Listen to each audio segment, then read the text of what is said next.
Well, here we go. Well, It's Monday. It's Monday. Welcome to Spindle City Straight Talk. I'm Chip. And I'm CJ. And another week in paradise begins. Yeah, you know, it was a definitely interesting week, but I'm going to get right to the meat and potatoes of the day. As is customary, we're going to start off with a column by Marc Dion. The city has replaced Fall River Celebrates America with Overdose Awareness Week. Yay! Yeah. Gee, I wonder who in this nation doesn't know that there's an overdose awareness problem here. I mean, that's all they've been talking about for the last year. So, you know, it's disgusting personally, but you know, the fact of the matter is, this mayor went so far as to decorate our government center with purple lights. Really? How much did those cost us, Mr. Mayor? Have you been going to the Carol Fiola School of Marketing with rainbow lights on the bridge? I want to know. I really want to know. I don't care how much you do in regards to overdose awareness. I don't care how much you do. People know it's happening. And those that are participating in the actions, as we saw over the weekend, don't care. They don't care. They choose not to care. They weren't born with a needle in their arm. They chose to do it. And don't give me the excuses, oh, well, they have personal problems and da-da-da, this is their coping. You know what? That is still their choice on how they handle it. everybody's got problems. They can deal with them or they can run away from them. And if it wasn't that, it'll be alcohol. But look, Right. let's face it. This really, I mean, this is a microcosm of everything that's wrong and why this country, on a federal, state, or local level, can never get anything done because we actually create most of these problems. That's right. So here we are in 2016. We have this giant crisis. Well, people, do a little research. We got the internet now. You could probably go back into the early 70s, maybe late 60s, but I think early 70s for sure, and see a former actor named Hal Holbrook that had a television commercial that actually told our addicted people in the United States not to get busted overseas. That's right. The commercial actually said, it was right after the movie about the Turkish prison. What was it? Midnight Run. Midnight Run, yeah. Davis started that. Exactly. So, he was telling them, see what happens when you get busted overseas? You get punished, and even though they produce most of the drugs, they have a drug problem that's nowhere near the problem we have in this country. Why? Right. Because they actually deal with it. They don't, but no, get arrested here where nothing will be done to you. What we'll do is we'll create programs. 1970, do the math. Early 1970s. Okay, do the math. So, how successful have we been? Zero, because all we do is spend money and attempt to placate them and say, okay, we're going to do this. Look, there are solutions out there for everything. We've got a screwed up healthcare system. Well, why don't we go to the countries that have healthcare systems that are far superior to ours, that cost less? No. We managed to get our drugs at the most expensive rate, even though they're made in the United States. And every issue you look at, whether it's health care, whether it's opioid addiction or any other kind of addiction, somewhere there are countries that have a handle on this. And it's not arrogance. It's not that, even though that's the myth, America's the best at everything, and we're not.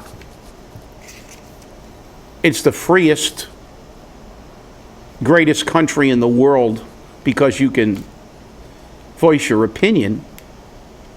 But it's not. We're 40-something, an infant mortality.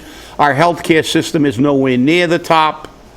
We're nowhere near the top in virtually everything, in anything. I think the things we're on top is for sure is number of people incarcerated.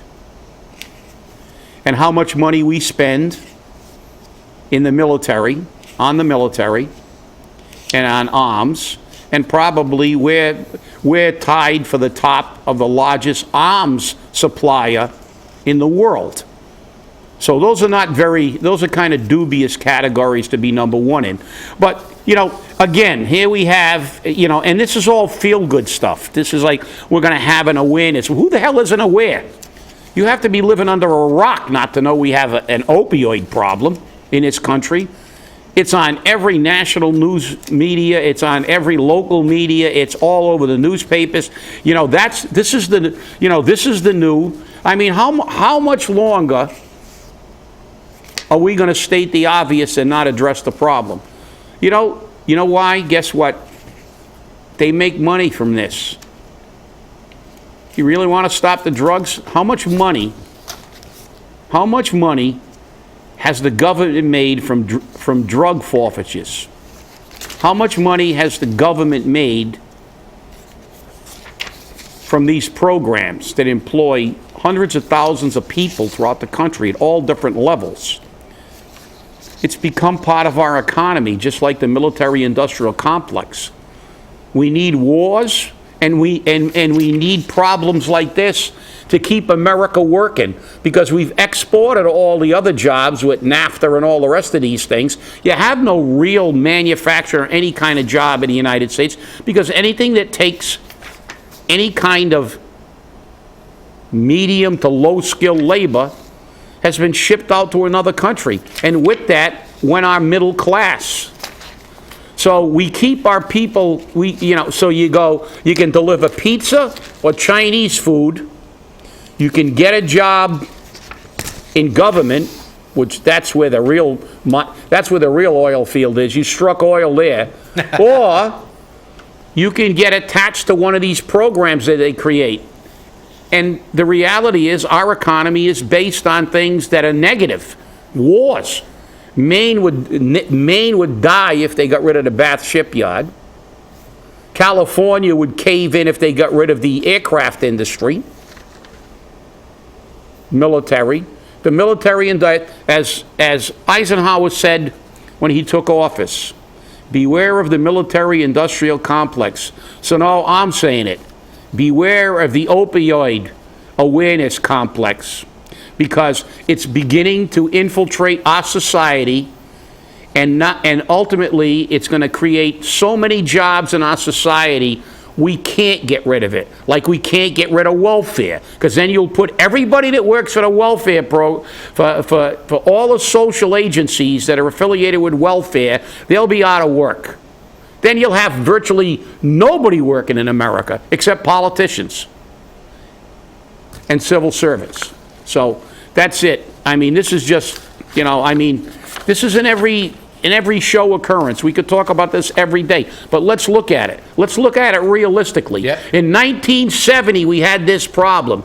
We're trusting the same agency that addressed this in 1970 to fix the problem now. And what really upsets me more than anything else is the fact that, look, if you or I wanted to know how to do something and there was somebody who really was doing it well, that's who I'd go to. I wouldn't try to fix it without knowing how to fix it. It's like if you want to play golf, do you go to your friend that shoots 180, or do you go to a golf pro? You go to a golf pro. They know how to do it. So there are countries who have got a better handle on this problem. We've got countries with better healthcare systems, with better social welfare systems. But do we ever go? No, we can't do that. And it's not because of the American ego. It's because every single one of these programs is a gold mine. And that's it for me. Well, you know, Chip, this country has spent billions of dollars a year on the drug crisis. From advertising of this is your brain on drugs. Oh, God, that's an old one. You're pulling an oldie with the frying pan. With the and the egg, that's... Yeah. Okay, to all kinds of propaganda medium saying how terrible and wonderful and amazing it is to be drug-free or to not use drugs, etc., etc. And guess what? Effectiveness? Zero. Cost billions. And now we're doing it all over again. Everything old is new again. To the point that now the Fall River middle schools are going to have a new health curricula incorporating opioid prevention. Guess what? We had this when I was in school. Yeah. Guess what? Another job. Right, another job created. And the worst part about it is that the governor authorized this. Oh, meanwhile, this is the same governor who turned around and said that, Amazon doesn't have to pay time and a half for Sunday work. So it shows you right where this governor's, lips are connected to the backside of big business and big pharma.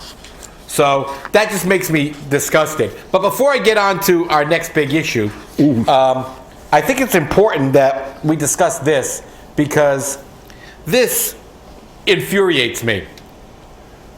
Here's a property in Fall River. It's located on 2nd Street. See those orange bags? Those are free city orange bags. Did I hear free? Free, no charge. Free for all you people out there paying $2 for your Right. These orange bags are given to volunteer organizations to clean up trash in public cleanups, whether it be parks, streets, etc., etc. Meanwhile, these bags, and I love the fact that they got a shopping cart right in front of the bags. These bags were utilized to clean a private parcel of land, to clean it of trash, debris, and it looks like weeds. It looks like they did a pretty good job of cleaning it up. That parcel of land used to be a home. It suffered a fire, and they could not get a rebuilding permit for numerous reasons. And the person who owns this property is also behind in their taxes on numerous properties in the city, and has been listed on the list of tax scofflaws for several years. That list came out last year under the Sutter administration. But you, the taxpayer who pays their property taxes, have to pay $2 for a bag. But this individual got her land cleaned up free of charge and doesn't have to pay to get rid of the refuse.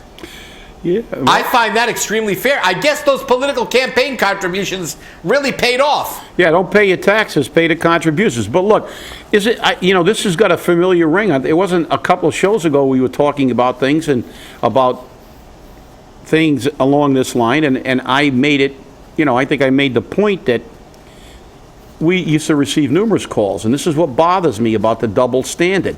Here's a person who doesn't pay their property taxes, gets free bags, gets a free cleanup. The place was overgrown, it was full of weeds. Can we see that picture again? Sure. Can you cue that up, please? Thank you. Well, you see the proximity of the houses.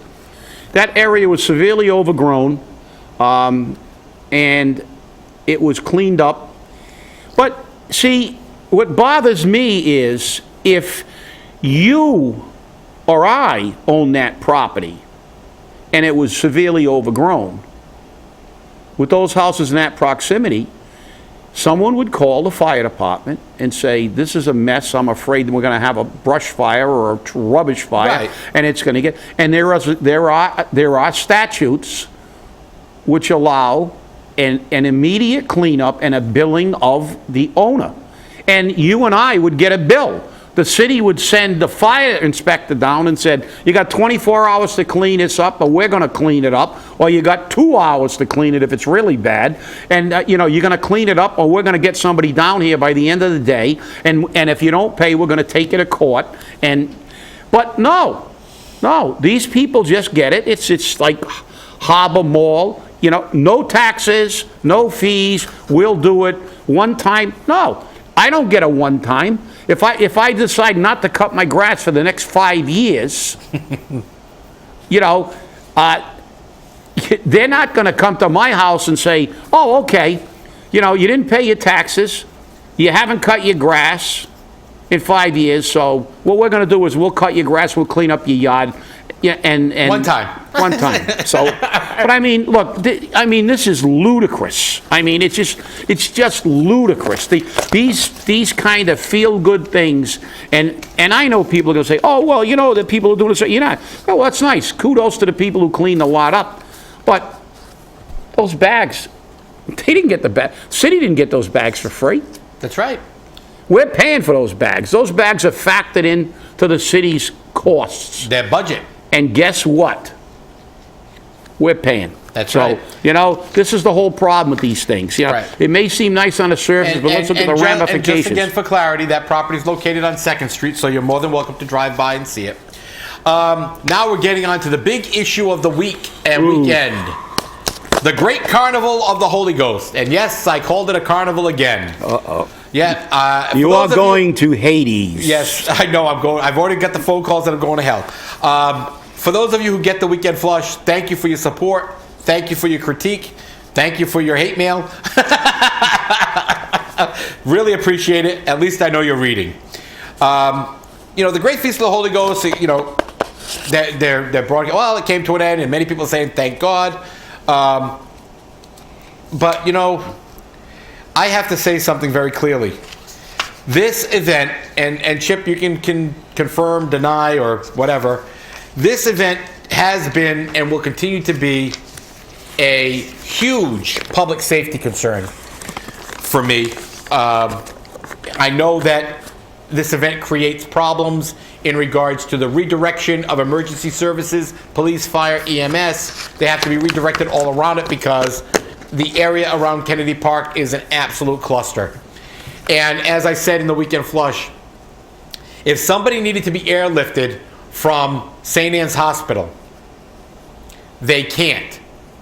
They have to have an alternate means of getting them to wherever they need, either Rhode Island or Boston, or they have to be transferred over to Charlton because that's where the next nearest helipad is, because Kennedy Park has been and always has been used as the heliport, the area for the evac helicopter to land and take the patient out. But they're not able to do that because of the Great Feast. Now, I don't have a big problem with these celebrations in regards to what they are or are supposed to stand for. I have a problem when it comes to, I'm going to say that again, money, taxpayer dollars. Now, people said I was full of it, and I love you people who keep calling me a liar, because when you call me a liar, what do? I go out and I get the tax forms filed by the Great Feast of the Holy Ghost Committee, okay, which shows a P.O. Box of 1054 in Fall River. And their principal officer on these reports is Joseph Silva, 1325 Old Fall River Road, Dartmouth, Massachusetts. Isn't that funny? Dartmouth. Okay, so let's look at these reports. Contributions that they received in grants, $40,423. Interest was $30. And other revenue, that's the Great Feast of the Holy Ghost, $150,915. For a grand total revenue, $191,360.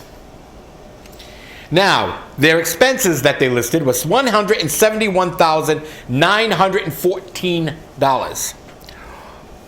So a net revenue, $19,500, $454.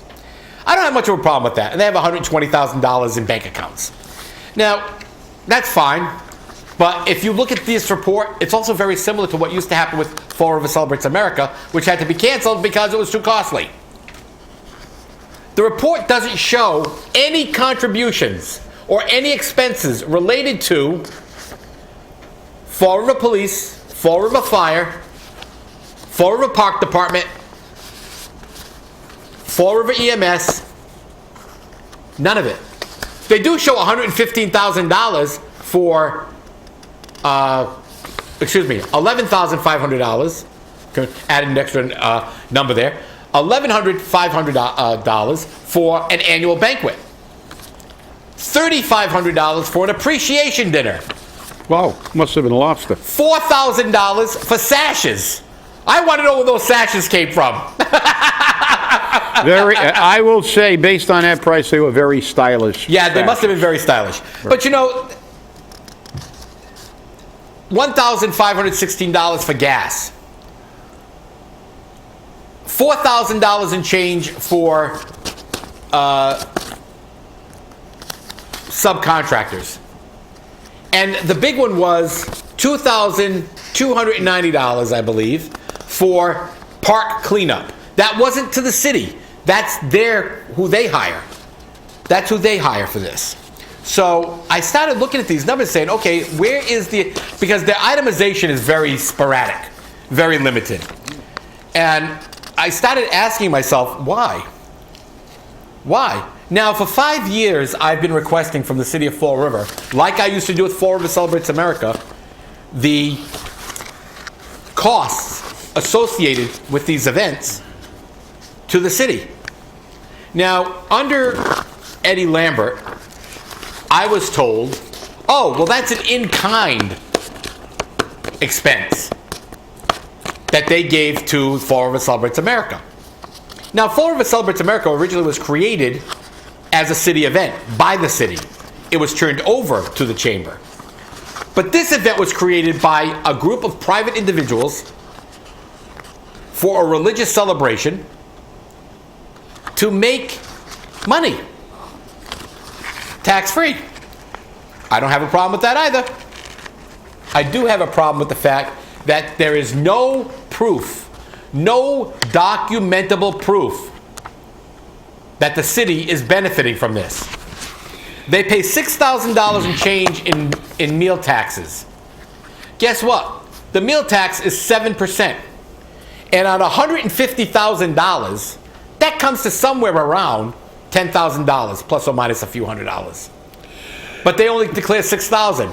So who's putting away the other $4,000? Well, you know, irrespective of that, I mean, we've got to look at something to me that's pretty simple. You know, we've seen taxpayer money for orange bags and taxpayer, you know, but this is a private entity, and it's a religious entity, which, by the way, it's prohibited by law. There's a separation of church and state. That's right. And the city, actually, if somebody really wants to be, you know, if someone from another religious group wants to really be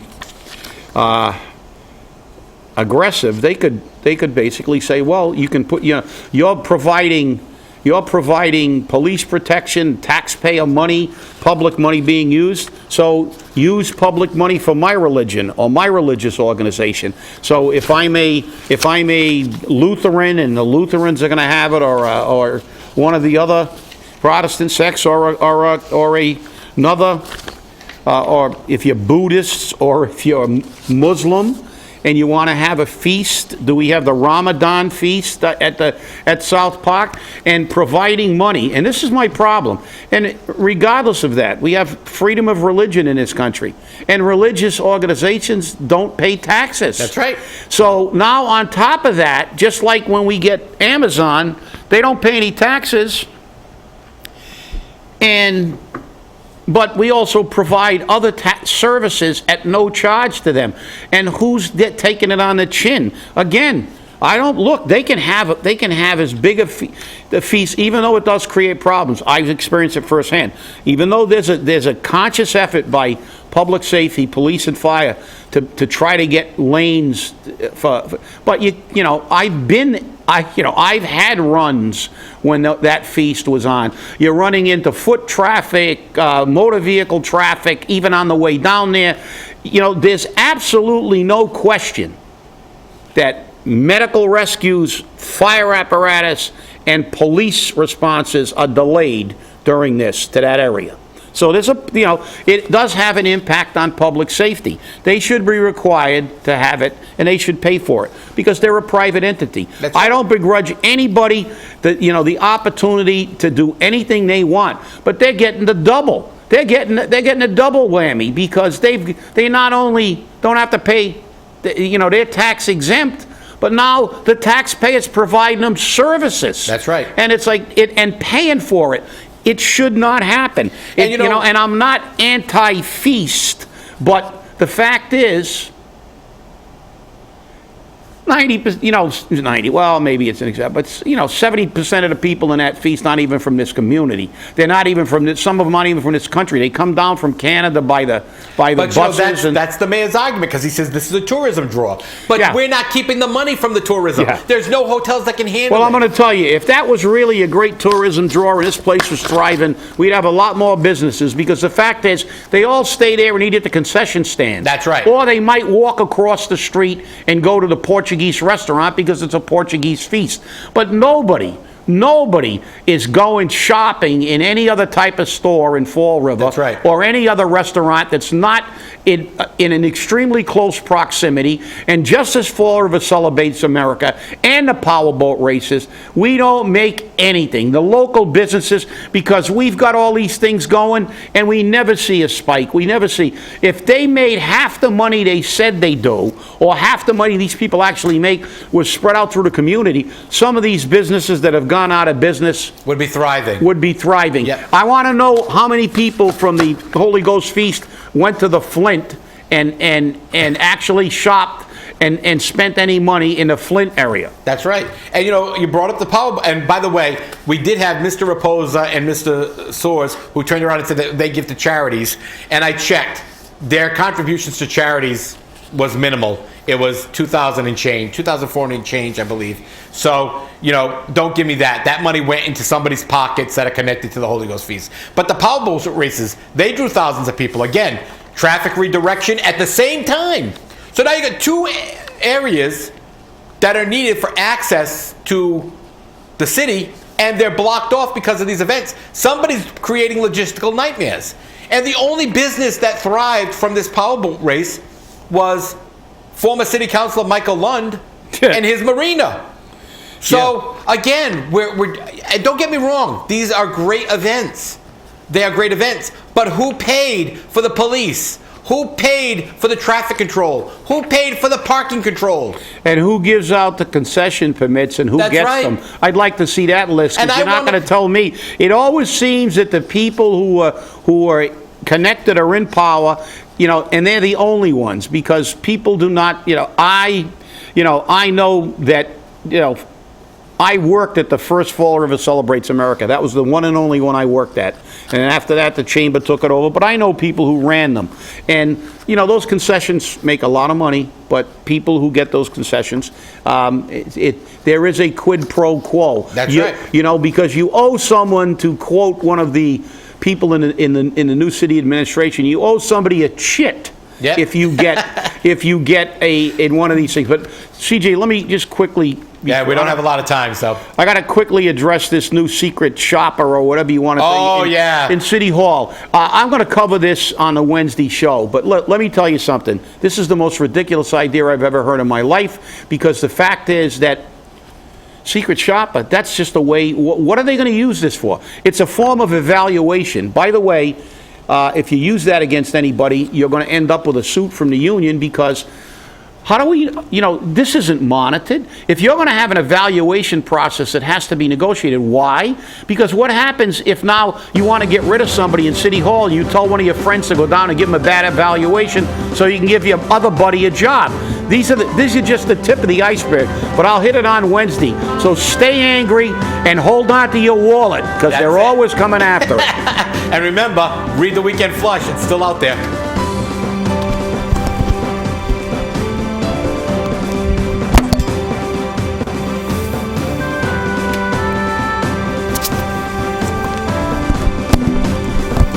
All right, CJ, I'm out of here.